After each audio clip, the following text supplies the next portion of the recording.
Hello students, मैं Naman Kumar Jha Parth the learning hub से आपका फिर से स्वागत करता हूं। आज मैं क्लास 10th का ज्योग्राफी चैप्टर का ज्योग्राफी बुक का फर्स्ट चैप्टर लेकर के आया हूं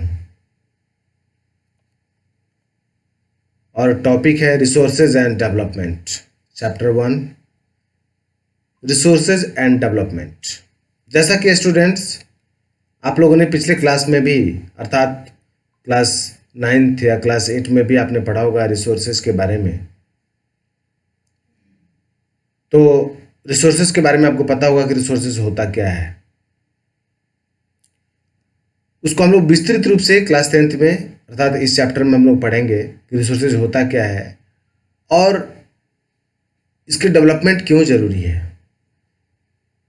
इसका कंजर्वेशन क्यों जरूरी है और ये किसी भी कंट्री के डेवलपमेंट में कैसे इंपॉर्टेंट रोल प्ले करता है, उसके बारे में हमको इस चैप्टर में पढ़ना है। तो ये चैप्टर की शुरुआत करते हैं। ऊपर जो आपका दिया हुआ है टॉपिक, इसमें बताया गया है कि कुछ क्वेश्चन इसमें पूछा गया है कि can you identify and name the various items used in making life comfortable in our villages and towns. बता रहा है कि क्या आप आइडेंटिफाई कर सकते हैं, पता कर सकते हैं, पहचान लगा सकते हैं कि गाँव में या शहरों में बहुत सारी ऐसी चीज़ें हैं जिसका हम लोग इस्तेमाल करते हैं अपने दैनिक जीवन में, हमारे जीवन को आरामदायक बनाता है, कंफर्टेबल बनाता है। उन सब का आपको लिस्ट बनाना है। List the items and name the materials used in their making. उन आइटम का आपको लिस्ट करना है और आपको वैसे मटेरियल के नाम का भी लिखना है जो उनके बनाने में सहायता प्रदान करते हैं।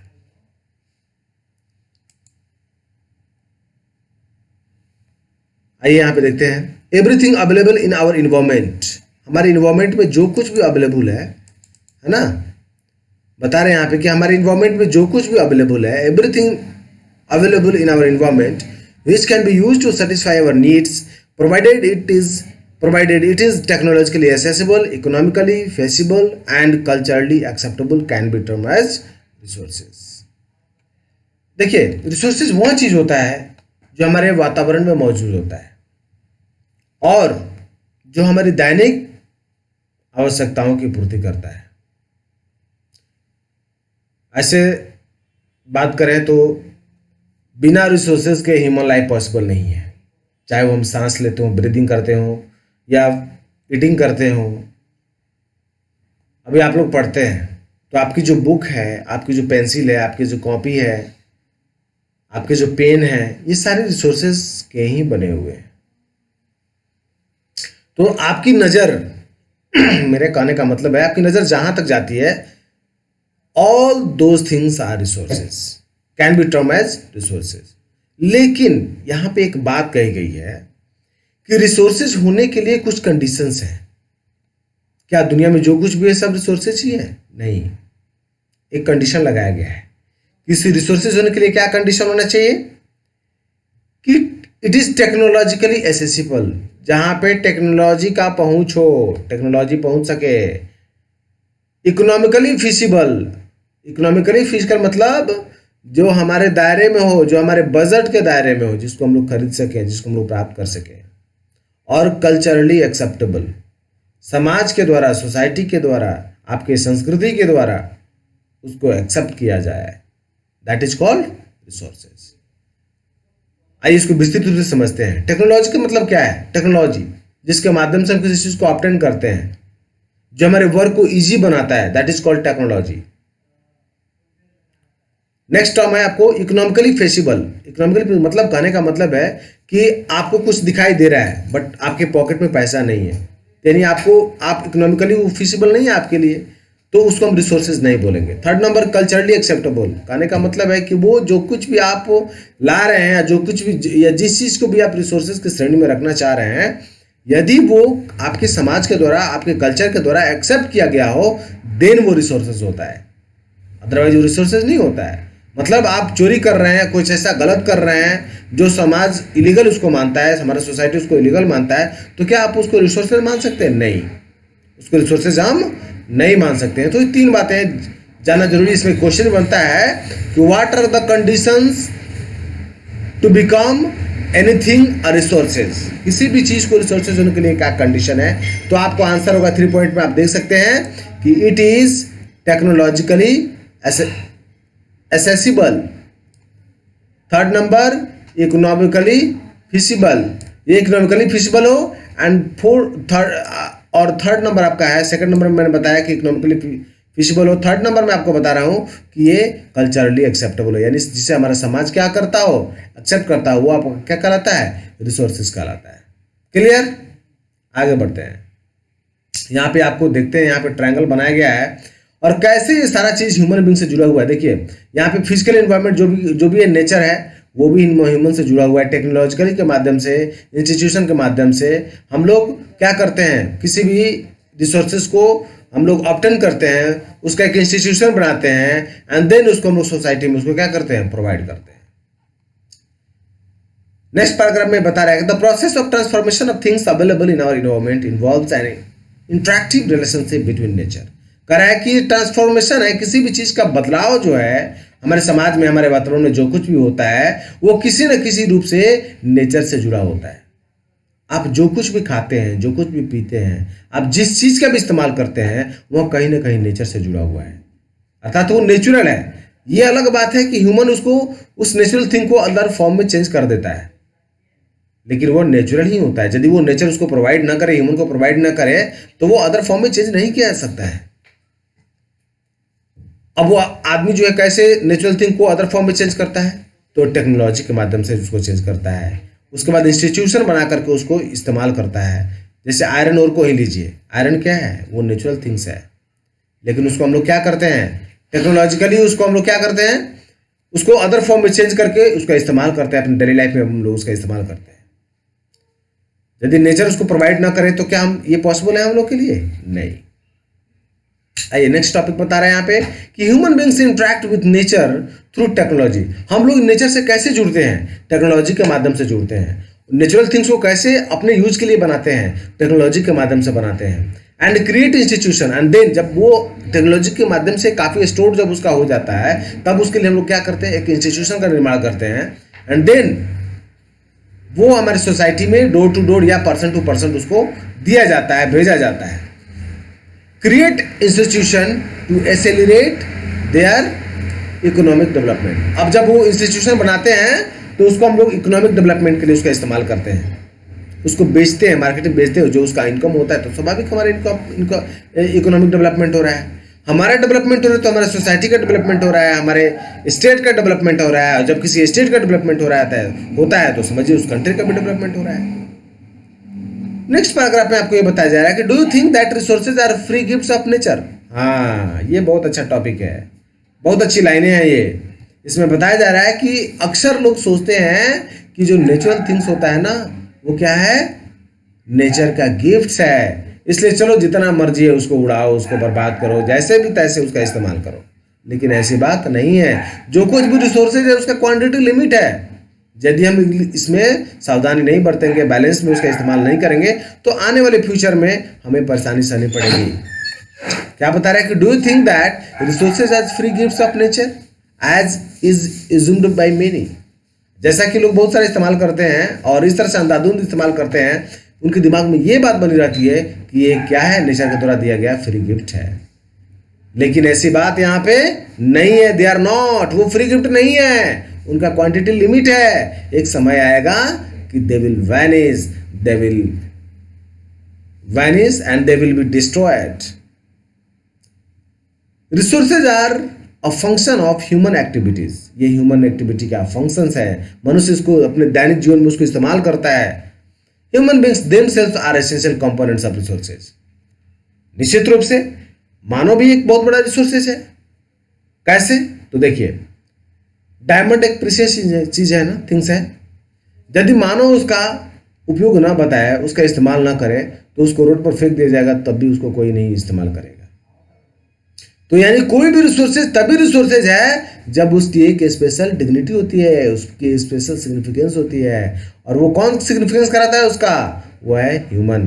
तो सबसे बड़ा ह्यूमन रिसोर्सेज हुआ कि नहीं? ह्यूमन अपने आप में एक बहुत बड़ा रिसोर्सेज है। Next line, they transform material available in our environment, वे हमारे इन्वायरमेंट में जो मटेरियल होता है ना उसको ट्रांसफॉर्म कर देता है, चेंज कर देता है। कौन? ह्यूमन। किसके माध्यम से? टेक्नोलॉजी के माध्यम से। Into resources and use them, और तब जाकर वो उसका इस्तेमाल करता है। These resources can be classified in the following ways. Resources को निम्नलिखित तरीकों के माध्यम से क्लासिफाइड किया गया है। पहला जो है on the basis of origin, origin के आधार पर, बायोटिक एंड अबायोटिक। आपसे पूछा जाएगा on the basis of origin resources कितने टाइप से होते हैं, तो दो टाइप से होते हैं। कितने टाइप से होते हैं? दो टाइप से होते हैं, biotic and abiotic. On the basis of adjustability, renewable and non renewable, उपलब्धता के आधार पर, इस्तेमाल के आधार पर। सेकंड नंबर में है ये on the basis of adjustability, दो तरह के होते हैं, रिन्यूएबल और नॉन रिन्यूएबल। थर्ड नंबर में आपका बता रहा है यहाँ पे कि on the basis of ownership, स्वामित्व के आधार पर, ऑनरशिप के आधार पर, individual, community, national and international. On the basis of ownership, how many types of resources? There are 4 types of resources on the basis of ownership. First is individual, second community, third national and fourth is international. D number में बता रहा है कि on the basis of status of development, विकास के आधार पर, विकास की स्थिति के आधार पर, potential, developed stock and reserve. 3 types होते हैं, एक पोटेंशियल, दूसरा डेवलप्ड स्टॉक एंड थर्ड जो है आपका रिजर्व्स है। ये आपके रिसोर्सेज के टाइप्स हैं। यहाँ पे दिया हुआ रिसोर्सेज मेनली दो तरह के यहाँ पे बताया गया है कि एक नेचुरल होता है, दूसरा ह्यूमन होता है। नेचुरल में आपका रिन्यूएबल, नॉन रिन्यूएबल, आपको कंटिन्यूअस और जैसे कि आपको विंड हो गया, वाटर हो गया। उसके बाद बता रहे हैं यहाँ पे बायोलॉजिकल में आपको नेचुरल वेजिटेशन हो गया, वाइल्ड लाइफ हो गया। उसके बाद नॉन रिन्यूएबल में आपका ये आता है recyclable and recyclable metal and non recyclable metal. Recyclable तो आप लोग समझ सकते हैं, रिसाइकल जिसको फिर से दोबारा इस्तेमाल किया जा सके, और नॉन रिसाइक्लेबल जिसको दोबारा इस्तेमाल नहीं किया जा सके, वो नॉन रिसाइक्लेबल है, जैसे कि फॉसिल फ्यूल्स है।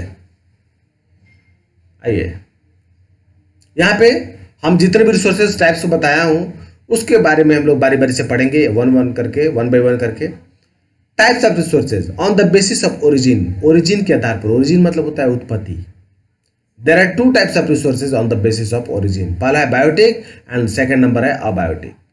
बायोटिक तो समझ ही रहे, बायोलॉजी से बायोटिक बना हुआ है, अर्थात the things which have life is known as biotic resources and the things which have no life is known as abiotic resources. आप यहां देख सकते हैं कि these are obtained from biosphere, यानी जीव जगत से, सजीव जगत से इसको प्राप्त किया जाता है। एंड हैव लाइफ, जिसमें जीवन होता है। मैंने अभी पहले थोड़ी देर पहले बताया कि बायोटिक रिसोर्सेज जो कुछ भी होता है उसमें लाइफ होता है, सच एज ह्यूमन बींग्स। उसमें आपको फ्लोरा हो गया, फौना हो गया, फ्लोरा, फौना, ये सब क्या है? ये सब बायोटिक है। फिशरीज, लाइफ स्टॉक, etc, ये सारे क्या हैं? बायोटिक रिसोर्सेज है। नेक्स्ट है आपका abiotic resources. All those things which are composed of non living things are called abiotic resources. जो कि नॉन लिविंग थिंग से बना हुआ है वो अबायोटिक रिसोर्सेज के नाम से जाना जाता है, जैसे कि रॉक्स, मेटल्स। आप जितने भी देखते हैं, आप आसपास में भी देख सकते हैं कि बहुत सारे ऐसे थिंग्स होंगे जिसमें लाइफ नहीं होता है, और जिसमें लाइफ नहीं होता है वो क्या होता है? अबायोटिक रिसोर्सेज होता है। यहाँ पे आपको फ्लोरा एंड फौना की बात हुई है, ऊपर बायोटिक रिसोर्सेज की मैं बात कर रहा हूं। मैं फ्लोरा एंड फौना की बात हुई है, तो फ्लोरा मतलब क्या है? Kinds of plants. फौना मतलब क्या है? Kinds of animal, special kinds of animal. Flora special kinds of vegetables, vegetation. आइए नेक्स्ट टॉपिक हमारा जो है आपका है on the basis of adjustability, उपलब्धता के आधार पर, हमारे जो इन्वायरमेंट में जो मौजूद हैं उसके आधार पर। पहला है आपका रिन्यूएबल रिसोर्सेज। रिन्यूएबल मतलब जिसको फिर से प्राप्त किया जा सके, जिसको इस्तेमाल करने के बावजूद भी वो खत्म ना हो, जिसका अमाउंट इस इन्वायरमेंट में काफी ज्यादा है, that is called renewable resources. The resources which can B renewed, फिर से दोबारा प्राप्त किया जा सके, उसको हम लोग क्या बोलते हैं? रिन्यूएबल रिसोर्सेज बोलते हैं। और रिप्रोड्यूस्ड, दो है, एक रिन्यूड किया जा सके और रिप्रोड्यूस किया जा सके, उसको क्या बोलते हैं? रिन्यूएबल रिसोर्सेज बोलते हैं। फिजिकल, केमिकल और मैकेनिकल प्रोसेस के माध्यम से उसको फिर से क्या किया जा सकता है, रिन्यू किया जा सकता है। For example solar and wind energy, water, forest and wild life, ये सारे क्या है, रिन्यूएबल है। etc. The renewable resources may further be divided into continuous और flow. रिन्यूएबल रिसोर्सेज को भी आगे चल के दो भाग में डिवाइड किया गया है, कंटिन्यूअस और फ्लो में। दो भाग में डिवाइड किया गया है, कौन कौन, एक कंटिन्यूअस और दूसरा जो है आपका फ्लो। ये रिन्यूएबल रिसोर्सेज के बारे में बताया। नेक्स्ट टॉपिक है आपका नॉन रिन्यूएबल रिसोर्सेज। वो क्या है, आइए देखते हैं। कह रहा है कि this occurs over very long geological time, इसके बनने में काफी समय लगा है ना, इसके निर्माण में काफी समय लगा है। जैसे कि मिनरल्स हो गया, फॉसिल फ्यूल्स हो गया, इसका एग्जांपल है। किस चीज का एग्जांपल है, नॉन रिन्यूएबल रिसोर्सेज का एग्जांपल। मतलब दोबारा जिसको नहीं की, एक बार इसको इस्तेमाल कर लेते हैं तो दोबारा इस्तेमाल नहीं कर सकते, दोबारा के लिए फिर स्टोर जो हुआ है उसमें से आपको लेना पड़ेगा। अर्थात एक बार जब इस्तेमाल इसका हो जाता है तो दोबारा इस्तेमाल होने में परेशानी होती है। इसका क्वांटिटी लिमिट है, इसका जो अमाउंट है वो लिमिट है। एग्जाम्पल के तौर पे आप देख सकते हैं, आपका यहाँ पे दिया हुआ है फॉसिल फ्यूल्स आपका हो गया, मिनरल्स हो गया, मेटल्स हो गया, है ना। कह रहा है कि this resources take millions of years in their formation, इसके निर्माण में, अर्थात नॉन रिन्यूएबल रिसोर्सेज जो भी होते हैं उसके निर्माण में मिलियंस ऑफ ईयर्स लग जाते हैं, लाखों लाख वर्ष लग जाते हैं। Some of resources like metals are recyclable and some like fossil fuels can not be recycled. कुछ ऐसे हैं जो रिसाइकल किए जा सकते हैं, लेकिन कुछ ऐसे हैं जिसको रिसाइकल नहीं किया जा सकता, जैसे फॉसिल फ्यूल्स है। And get exhausted with their use, जैसे इसके इस्तेमाल करते हैं ये खत्म हो जाता है। नेक्स्ट टॉपिक है आपका on the basis of ownership, स्वामित्व के आधार पर। कितने टाइप के होते हैं, तो स्वामित्व के आधार पर, मालिकाना के आधार पर आपको मैंने बताया था कि there are 4 types of resources on the basis of ownership. पहला नंबर में आपका इंडिविजुअल। इंडिविजुअल रिसोर्सेज क्या है, व्यक्तिगत, जो किसी एक व्यक्ति की संपत्ति हो। जैसे आप बता रहा है कि these are also owned privately, यहाँ प्राइवेट व्यक्ति के द्वारा, प्राइवेटली इसको क्या किया जाता है, लीड किया जाता है। ओन ये क्या, बाय इंडिविजुअल्स, व्यक्तिगत लोगों के द्वारा इसका इस्तेमाल किया जाता है, या व्यक्तिगत लोग इसके क्या होते हैं, मालिक होते हैं। Many farmers own land which is allotted to them by government, बहुत सारे किसान जो होते हैं जिनके अपने जमीन होते हैं जो गवर्नमेंट के द्वारा अलॉट किए गए हैं, ये आपका इंडिविजुअल रिसोर्सेज है। द पेमेंट ऑफ रेवेन्यू, बदले में गवर्नमेंट को क्या देना पड़ता है, यदि किसान को जमीन दिया गया है तो बदले में किसान को क्या देना पड़ता है, तो प्रत्येक वर्ष रेवेन्यू देना पड़ता है, टैक्स देना पड़ता है उस लैंड का, उस फील्ड का। In villages there are people with land ownership but there are many who are landless. कह रहा है कि गांव में बहुत सारे ऐसे लोग हैं जिनकी अपनी जमीनें होती हैं, जो खुद के जमीन के मालिक होते हैं, और बहुत सारे ऐसे जिनको अपनी जमीनें नहीं होती है, उनको दूसरे के खेत में जा करके मजबूरी वश काम करना पड़ता है लाइफ को लीड करने के लिए। हाँ, उसके बाद बता रहा है कि landless. Urban people own plots, urban people को क्या होते हैं, अपने जमीन होते हैं, houses and other property. Plantation, pasture lands, ponds, water in wells etc, ये सब क्या है, इंडिविजुअल लैंड्स है। ये ध्यान में रखिएगा। पास्चर मतलब समझते हैं जहां पे जानवरों को चलाया जाता है, चारागाह। प्लांटेशंस, बहुत सारे पेड़ पौधे लगाए गए रहते हैं एक जैसा, चाहे वो एक केला का हो या किसी और चीज का हो। उसके बाद ponds, water in wells etc, ये सब क्या होते हैं, इंडिविजुअल होते हैं। Are some of the examples of resources ownership by individual, ये इंडिविजुअल के द्वारा ये ऑनरशिप होता है। Make a list of resources own by your household. अब आपको अपने घर के अगल बगल में देखना है कि कौन सा रिसोर्सेज है जिसमें किसी खास व्यक्ति का अधिकार है, जिस पर किसी खास व्यक्ति का अधिकार है, वो उसका मालिक है, तो वो उस थिंग्स को, उस रिसोर्सेज को आपको इंडिविजुअल रिसोर्सेज के अंतर्गत रखना है। नेक्स्ट है आपका community own resources.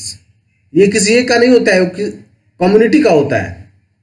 They are resources which are accessible to all the members of the community, यानी जिस समाज में कोई व्यक्ति रह रहा है, समाज का होता है, किसी एक का नहीं होता है, उसके सारे समाज के लोग उसका इस्तेमाल कर सकते हैं। उस समाज में जितने भी मेंबर्स हैं वो मेंबर लोग उसका इस्तेमाल कर सकते हैं। Village, Commons, grazing grounds, burial grounds, ये सब जो ब्यूरियल ग्राउंड तो समझते हैं जिसको हम लोग श्मशान घाट बोलते हैं, ग्रेजिंग ग्राउंड जहाँ पे जानवरों को चराया जाता है गांव में, सारे जानवरों को जो उस समाज से बिलोंग करते हैं। और वो सब क्या होता है आपका कम्युनिटी बेस्ड रिसोर्सेज होता है, आपका कम्युनिटी ओन रिसोर्सेज होता है। एक खास व्यक्ति का न करके पूरे कम्युनिटी का होता है। नेक्स्ट में पॉन्ड्स हो गया, पब्लिक पार्क्स हो गया, पिकनिक स्पॉट्स हो गया, प्लेग्राउंड्स हो गया, एक कम्युनिटी ओन रिसोर्सेज है। अर्बन एरिया में in urban areas are de facto accessible to all the people living there. Urban area में भी प्लेग्राउंड जो होता है ना, प्लेग्राउंड हो गया या ये आपको पार्क हो गया, सारे लोग उसका इस्तेमाल करते हैं। सुबह शाम देखते होंगे बड़े बड़े शहर में लोग जाते हैं घूमने, ये कम्युनिटी बेस्ड होता है। नेक्स्ट, नेशनल रिसोर्सेज, राष्ट्रीय रिसोर्सेज, राष्ट्रीय संपत्ति होती है। Technologically all the resources belong to nation. हालांकि टेक्नोलॉजिकली बात किया जाए तो जितने भी रिसोर्सेज होते हैं सभी किसी न किसी राष्ट्र से बिलोंग करते हैं, चाहे वो आपका हो या आपका नहीं हो। हाँ, ये अलग बात है कि ये जमीन अब मेरा है लेकिन हम इस पे रह रहे हैं, लेकिन वो सरकार की संपत्ति। क्यों सरकार की संपत्ति है? वो जब चाहे आपको अलग कर सकता है। आपको बदले में उसको टैक्स देना पड़ता है या बदले में आपको मुआवजा देकर के अलग कर। जैसे कि आप देखते हो कि रोड बनती है तो अगल बगल में जिनका भी जमीन होता है वो जमीन क्या होता है, रोड के अंतर्गत चला जाता है, बदले में मुआवजा देती है सरकार जमीन मालिक को। The country has legal power to acquire even private property for the public good. मतलब लोगों के यूज के लिए कंट्री जो है प्राइवेट को भी पब्लिक गुड्स में चेंज कर सकती है। गवर्नमेंट जो है उसको प्राइवेट गुड्स को भी पब्लिक प्रॉपर्टी बना सकती है। You might have seen roads, canals, railways being constructed on fields owned by some individuals. यहाँ तक कि किसी व्यक्तिगत लोगों के जमीन में भी रोड का कंस्ट्रक्शन हो जाता है, बिल्डिंग्स का कंस्ट्रक्शन हो जाता है, कैनल का कंस्ट्रक्शन हो जाता है, रेलवे का कंस्ट्रक्शन हो जाता है। क्या पता चल रहा है इससे कि भाई वो सारी सरकार की संपत्ति है। Urban development authorities get empowered by the government to acquire land, all the minerals, water resources, forest, wild and within the political boundary and oceanic area up to 12 nautical miles। ये सारा चीज जो मैं बताया हूँ आपको, ऊपर मिनरल्स हो गया है ना, आपको वाटर रिसोर्सेज हो गया, फॉरेस्ट हो गया, वाइल्ड लाइफ हो गया, ये सारे जो है नेशनल संपत्ति हैं, नेशनल वेल्थ हैं। बता रहा है कि यहाँ तक कि समुद्र में भी oceanic areas up to 12 nautical mile यानी 22.2 किलोमीटर तक जिस कंट्री के बगल में होता है वो समुद्र, उसमें उस कंट्री का 22.2 किलोमीटर तक अधिकार होता है, वो नेशनल संपत्ति के रूप में आंका जाता है। From the coast termed as the territorial water and resources belong to the nation. और वहाँ का जो रिसोर्सेज है उतने दूर के अंदर में वो उस नेशन से बिलोंग करता है। नेक्स्ट टॉपिक है international resources. There are international resources which regulate some resources. बहुत सारे ऐसे रिसोर्सेज है जो इंटरनेशनल अंतर्राष्ट्रीय हैं, वो किसी खास नेशन उसका इस्तेमाल नहीं कर सकता है विदाउट इंटरनेशनल परमिशन के। The oceanic resources beyond 200 nautical miles, बता रहा है कि 200 नॉटिकल माइल्स के बीच तक का जो होता है वो सब आपका किस जोन में आता है? एक्सक्लूसिव इकोनॉमिक जोन के अंतर्गत आता है, जो कि belong to open ocean and no individual country can utilise this. कोई भी व्यक्तिगत कंट्री जो इसको यूटिलाइज नहीं कर सकता है। यही कारण है कि चाइना पर लोग दबाव बनाया जा रहा है। चाइना जो है दक्षिण चीन सागर में अपना बहुत सारे एरिया में अपना स्थान जो है कैप्चर कर लिया है। पूरे वर्ल्ड के जो पावरफुल है, जो भी यूनाइटेड स्टेट ऑफ अमेरिका जो है या यूएनओ का जो परमानेंट मेंबर है, वे सारे लोग इसका विरोध कर रहे हैं, चाइना का विरोध कर रहे हैं। भाई आपका जहां एरिया है वहीं तक आप कैप्चर कर सकते हैं, उसका इस्तेमाल कर सकते हैं। इंटरनेशनल एरिया में आप नहीं एंटर कर सकते हैं या नहीं पर उसका इस्तेमाल कर सकते हैं। On the basis of status of development, development के आधार पर potential resources, developed resources, stock. आइए बारी बारी से हम समझते हैं पोटेंशियल रिसोर्सेज है क्या। Resources which are found in a region, वैसा रिसोर्सेज जो किसी खास क्षेत्र में पाया जाता है but have not been utilise, जिसका इस्तेमाल अभी तक नहीं किया जा सका है।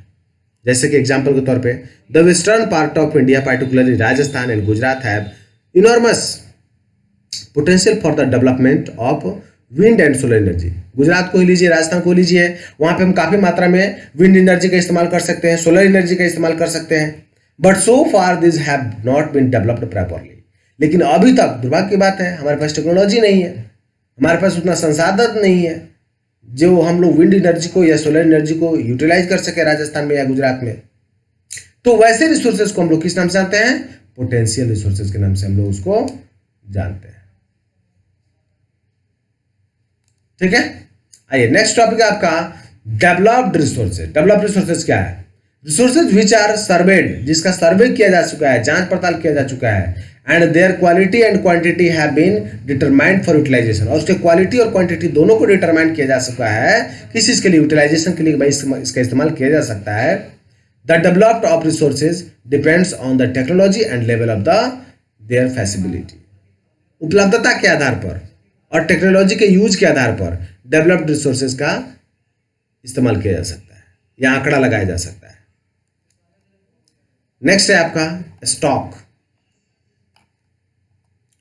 Material in the environment which have the potential to satisfy human needs but human beings do not have the appropriate technology to access these are included among stock. इसको हम लोग स्टॉक रिसोर्सेज समझते हैं। मतलब कह रहे हैं कि वैसा चीज जो हमारे इन्वायरमेंट में मौजूद है लेकिन ह्यूमन जो है अभी तक उसका इस्तेमाल नहीं कर पाया है due to lack of appropriate technology. Appropriate technology के अभाव में ह्यूमन जो उसका इस्तेमाल नहीं कर पाया है, उसे हम लोग स्टॉक रिसोर्सेज के नाम से हम लोग जानते हैं। अर्थात बताया जा रहा है कि भविष्य में यदि आपके पास टेक्नोलॉजी होगा, हमारे पास टेक्नोलॉजी होगा तो हम उसका इस्तेमाल करेंगे, नहीं तो स्टॉक के रूप में है। For example water is a compound of to gases. आपको पता है, आप लोगों को साइंस में भी पढ़ना है, बताया गया है कि वाटर जो है टू कंपाउंड्स होता है। किस किस चीज का? हाइड्रोजन का और ऑक्सीजन का। क्या फॉर्मूला होता है? H2O, यानी हाइड्रोजन का 2 वॉल्यूम और ऑक्सीजन का 1 वॉल्यूम से मिलकर के आपको क्या बना हुआ है? वाटर बना हुआ है। क्या हम दोनों को अलग अलग कर सकते हैं? यदि अलग अलग कर सकते हैं तो हेवी अमाउंट में दोनों को अलग कर करके हम उसका इस्तेमाल कर सकते हैं। हाइड्रोजन को लीजिए, हाइड्रोजन जलने में आपको काफी सहायक होता है। ऑक्सीजन को लीजिए तो वो आपको एनर्जी या आपको ब्रीदिंग के लिए काफी इंपॉर्टेंट है, लिविंग थिंग को वो चाहिए। तो क्या बता रहा है कि उसको हम लोग बारी बारी से इस्तेमाल नहीं कर सकते। इसलिए इस्तेमाल नहीं कर सकते, अलग अलग नहीं कर सकते हैं क्योंकि हमारे पास टेक्नोलॉजी का अभाव है। But we do not have advance technologically know how, कैसे पता किया जाए to use it for this purpose, इस पर्पज से इसका इस्तेमाल किया कैसे किया जाए। Hence it can be considered as stock. इसे भी हम लोग क्या रूप में ले सकते हैं? स्टॉक के रूप में हम लोग इसे भी ले सकते हैं। नेक्स्ट आपका टॉपिक है आपका रिजर्व्स। रिजर्व्स मतलब क्या होता है? कंजर्व, सुरक्षित, बचाया हुआ। Reserves are the subset of the stock. ये सबसेट मतलब क्या है? स्टॉक का ही एक फॉर्म है reserve, which can be put into use with the help of existing technology. इसका भी इस्तेमाल जो है जब तक टेक्नोलॉजी नहीं होगा तब तक इसका भी इस्तेमाल हम लोग नहीं कर सकते। Know how but their use has been started, लेकिन उसका हैज नॉट बीन स्टार्टेड, उसका इस्तेमाल अभी तक नहीं किया जा चुका है। This can be used for meeting future requirements. इसका इस्तेमाल जो है फ्यूचर रिक्वायरमेंट्स को प्राप्त करने के लिए हम लोग कर सकते हैं, है ना। कह रहा है कि river water can be used for generating electricity power but presently it is being utilised only to a limited extent. देखिए रिवर वाटर को हम लोग इस्तेमाल कर सकते हैं हाइड्रो इलेक्ट्रिसिटी पावर को जनरेट करने में, बिजली उत्पादन में, लेकिन अभी तक कुछ ही एरिया में, कुछ ही जगहों पर इसका इस्तेमाल हो रहा है। इसका कारण ये है कि हमारे पास टेक्नोलॉजी का अभाव है। दस इस प्रकार the water in the dams, जो डैम में जो वाटर है, forest etc is reserve which can be used in the future. यही कारण है कि भारत में बहुत सारे मल्टीनेशनल प्रोजेक्ट जो है लागू किया गया, शुरू किया गया आफ्टर इंडिपेंडेंस, स्वतंत्रता के बाद। इस पर ध्यान दिया गया है, गवर्नमेंट का विशेष ध्यान है कि जितने भी रिसोर्सेज हैं उसको बेहतरीन ढंग से इस्तेमाल किया जा सके और फ्यूचर नीड्स को बरकरार किया जा सके। अगले वीडियो में हम लोग पढ़ेंगे डेवलपमेंट ऑफ रिसोर्सेज, रिसोर्सेज का डेवलपमेंट, रिसोर्सेज का विकास।